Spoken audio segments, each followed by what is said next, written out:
Yo, what's going on, everybody? It's your boy Naruto Explain here, bringing you guys another Boruto 2 Blue Vortex news update. And today it is that time of the month where we got information about the upcoming manga chapter dropping. The chapter officially drops on the 20th this month, which means that between now and the 19th, we are on spoiler watch for the manga. Since the 20th is a Monday this month, full spoilers will likely come out closer to this weekend, so keep notifications turned on to get full spoiler breakdowns when we get everything in full context. And like usual, depending on when we get the leaks, the review for this month's chapter will be out either the day of the official release, which is the 20th, or a couple of days afterwards, so that the chapter review editor has time to maintain the quality that you guys have seen with the reviews. So now with the reminders out of the way, let's unpack what we have in the official spoiler for the upcoming manga chapter, with this set of information coming to us via the official Naruto website. So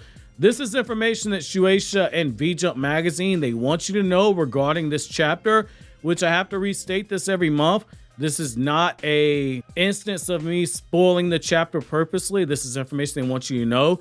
Also, do not jump the gun to trash the chapter without full context, because as this chart shows you, oftentimes the very things being complained about is addressed in the chapter. It's been 9 years now and we're still in this cycle as a fandom. So in short, Operation Konohamaru, the Riz God, it is back on full display in this chapter, and things, they are heating up on that front of the mission. Somewhere, Asuma's looking down from Ninja Heaven, proud as his nephew. Got Matsuri blushing up a storm and unable to look the guy fully in the eyes right now, but as we'll talk about in a moment, things are not quite what they appear on that front.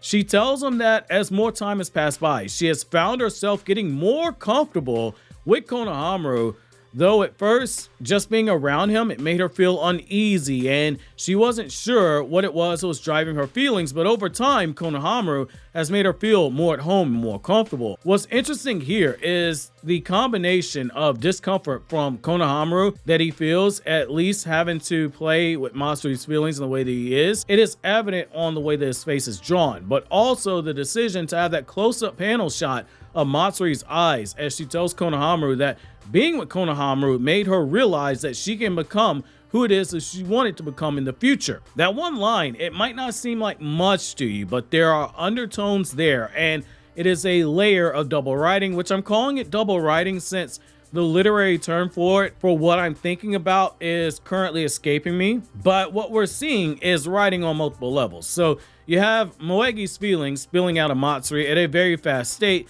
to a point that Matsuri is finding herself at ease with Konohamaru, but on the other hand, just beneath the surface, we have the ominous line hidden behind the line where she talks about Konohamaru has made her realize that she can become the person who she wants to be in the future. On the surface level, you might read that and go, oh, she's talking about falling in love with Konohamaru, and the way that being around him, it just fills her with butterflies.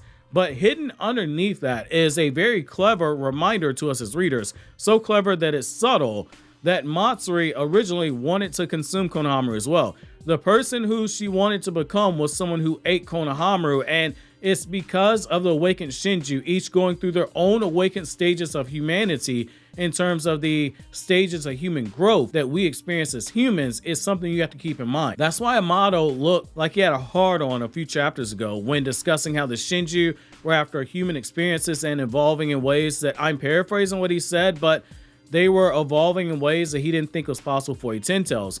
Everything they're experiencing right now is all brand new emotions, and they're figuring everything out. They're fighting instinct to a degree when you think about it, or at the very least trying to redirect their instincts. They believe that eating the target that is present in their mind will help them to better understand what it is they're meant to be. And it's because how chakra works, in particular the yin chakra, that is connected to the spirit and the emotions, which love is a strong emotion affecting Matsuri through Moegi's feelings.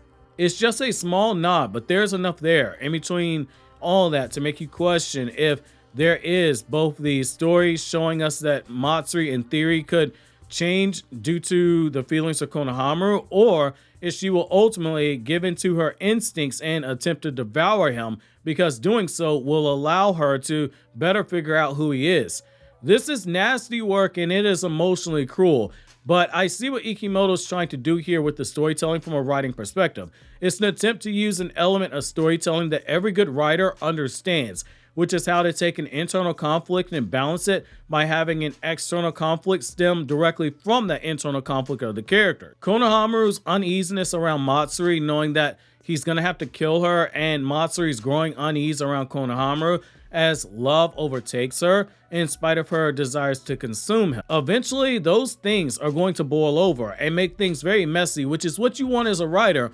The messier, the better in terms of conflict, as long as it is structured in a way to where it flows well within the confines of the story. That is not something that we as readers can immediately get the answer to, because we can only get the answer to it when the payoff has been established. That brings us to the next part of the sneak peek, which is the way that Ikimoto continues to build on what we've been getting by having Matsuri further show more of Moegi's feelings by asking Konohamaru if she can call him Konohamaru-chan. And you can tell from the side eyes that both of them are giving one another that this is a jarring moment for each, because this is a Japanese term of endearment. For Matsuri, it is the continued vulnerability that comes from being in love, but with the dark undertone being provided by the dramatic irony that we as readers have, since we know that she wants to consume Konohamaru eventually. For Konohamaru, seeing Matsuri in this way is an in-your-face reminder of what Moegi's feelings for him are. That's where the conflict starts to build. Can you really play with the heart of someone knowing that the feelings that they're showing you are the same feelings that belong to Moegi, someone who you've known for most of your 32 years of life by this point in the timeline, since, as a reminder, we are 19 years removed from Naruto Shippuden, and yet you've never noticed Moegi's feelings up to this point. Konohamaru isn't going to have a choice but to end up attacking her at some point, because the Shinju, they have a growing sense of human emotions and they ultimately desire to learn more due to their instincts, and Matsuri has been led to believe that learning more comes at the price of eating Konohamaru. The way that she's talking about reaching the point of enlightenment, it ultimately means that we're heading towards Konohamaru's hand being forced. Either he's going to have to riz her up and then Rasengan her from behind, or Matsuri is already moving into the instinctual phase, and now she's moved from seducing the guy to potentially attempting to eat him. Now, it is important to take note of the fact that since we got this sneak peek, we don't know where in this chapter this event's taking place. It could be in the middle of the chapter, it could be in the early pages of the chapter. I tried digging into the mining of the data after downloading the image, but I haven't seen the table of contents for this month's V-Jump magazine, so I can't determine exactly where it takes place in the chapter. But I will say this, I do think this chapter is continuing to set up for the cluster that either comes when Matsuri or Konohamaru makes a move to strike the other. One of the core themes of this current arc is something that I really feel has sadly been missed, in my opinion, by a lot of fans due to the overt focus that I've seen placed on the romantic subplots that we have. 1 minute, it's everyone complaining about Sumire gaslighting Sarada. The next minute, it's everyone complaining about the potential love triangle of Boruto, Sarada, and Sumire. The next minute, it's everyone complaining about Konohamaru being reduced to being Giga Chad Konohamaru, the Riz God Sarutobi legend, instead of him being Giga Chad Konohamaru, busts out 1,000 jutsu to show that he is a master monster shinobi. It's part of why you'll see me meme all those things on the thumbnails for the videos that either address those topics or directly push back against them. To boil it just down to this being a romance arc, it's doing a disservice, in my opinion, to what we're getting. And I would challenge you to dig a little bit deeper into the writing if you feel that way. We're getting an arc that is exploring the complexity of the human heart, and the manga literally drops a line in the intro of this arc to make us as readers pay attention to that subtle form of writing. And you even have it on chapter covers with Ada, where she's on the chapter cover and it has a quote from Midsummer Night's Dream on the chapter cover. Kashin Koji and Ada, they have both dropped the lines about follow your own heart. That's what is going on here on multiple levels. It's a battle of nature versus nurture. It is a battle of good-hearted morals versus cold calculation. It is a battle of the essence of the human heart versus the will and the duty of a shinobi. In short, we're exploring what it means to be human from two different perspectives. One is the shinobi who are human, and the other are the Shinju like Matsuri who are not human, but attempting to learn what it means to be human. It is making us challenge who we should be viewing as being monsters. Romance is only one aspect of the human heart, and while it is being used as a vehicle to move through the process of what we're getting in the narrative right now, it's not the only thing that we have going on, but it is the one that the people are paying the most attention to. If Matsuri does end up making a move on Konohamaru first, that's where it's going to hit like crack based on some of the responses I've seen in the comment section of videos and just in general online.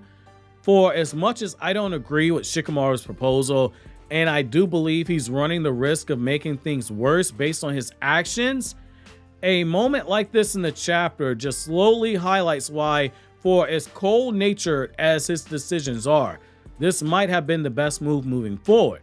The only question now is who is going to make the first move?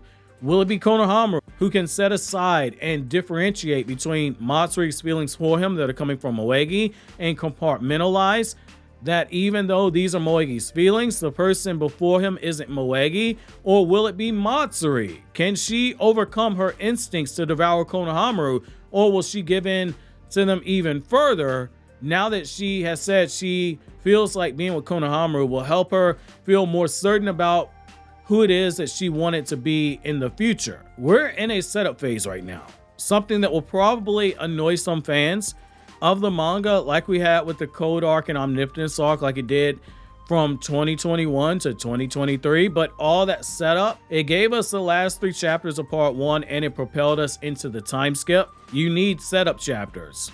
If chapters 1 through 15 of Boruto 2 Blue Vortex was the equivalent of the Kazekage rescue arc, then this current arc that we're getting right now would be the equivalent of the Tenchi Bridge arc. Sticking with what I said about the Code arc and the Omnipotence arc being the Search of Tsunade arc. You're gonna have some action, but the story is slowing down a bit in order to retool before putting his foot back on the gas, which that's what my gut is saying about this arc. We're gonna get more setup and we're gonna get more expansion, but it's gonna be sprinkled in with action because this is a battle shonen, but some of that action is going to take a back seat in order to make the fights more meaningful once all the pieces are in place. This won't be something resolved in just one arc in terms of that setup.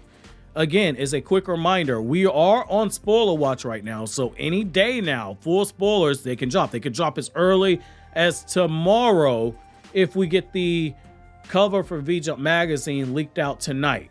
And when they do drop, we'll have a video here on the channel. We'll also have the second sneak peek that will likely be coming out on the official Naruto website 24 hours before the chapter drops, which is probably going to be more conflict heavy just based on how sneak peeks have gone in the past.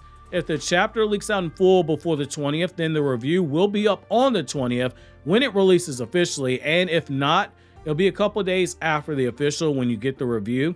I'll also be dropping the community response to your predictions for chapter 18, and I'll leave a community post over on the community tab of the YouTube channel tomorrow, probably around 5 p.m. Eastern Standard Time. So you guys can get your predictions in, and I'll drop the response video later on in the week. In the meantime, first, thank you for watching, and consider clicking here to watch the latest videos from Naruto Explained or my Anime Explained channel where I discuss non-Naruto content.